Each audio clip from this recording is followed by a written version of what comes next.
Hi guys, welcome to How to Solutions YouTube channel. In today's video, I'm going to show you how you can fix Instagram, allow access to camera and microphone. So before getting into this video, must subscribe to our YouTube channel and click on the bell icon. So the first step that you need to follow is to go into the settings, and then you need to go into the app management, and here you need to click on app list and search for the Instagram and click on permissions, and you need to allow all permissions. As you can see that I allow all permissions, that is camera, contacts, location, microphone.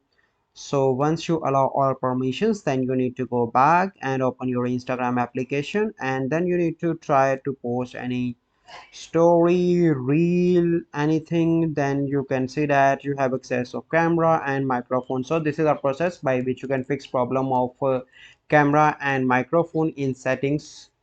I hope you find this video helpful. If you find this video helpful, must like this video, subscribe to our YouTube channel for future videos. We'll see you in the next video. Thank you. Have a good day.